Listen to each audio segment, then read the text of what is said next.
Hi friends, మనం హైదరాబాద్లోని Nehru century tribal మ్యూజియంలో ఉన్నాము. ఇక్కడ మొత్తం గిరిజనులకు సంబంధించినటువంటి వస్తువులు, వాళ్ళు వాడినటువంటి వారి ఆచార వ్యవహారాలు మరియు వారి జీవన స్థితుల గురించి మనం ఈ వీడియోలో తెలుసుకుందాం.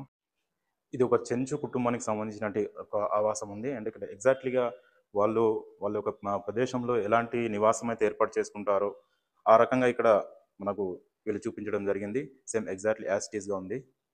చెంచు నివాసం అంటారు దీన్ని. వాళ్ళు వాడేటువంటి ఇది ఒక నార, దారపు ఉండ, ప్లస్ వాళ్ళు తీసే తేనె తుట్ట గురించి కూడా ఇక్కడ వాళ్ళు ఏర్పాటు చేయడం జరిగింది. దీనికి ఎక్కువగా ప్రచారం జరగకపోవడం వల్ల ఈ మ్యూజియంకి సందర్శకులు రావడం లేదు. కానీ ఇక్కడ ఎగ్జాక్ట్లీ మనం వచ్చి చూస్తే వారి యొక్క జీవన స్థితిని మరియు చెంచులు ఎలాగైతే నివసిస్తారో, ఆదివాసులు అయితే ఎలాగ నివసిస్తారో అనేటువంటి వీళ్ళు చూపించడం జరిగింది.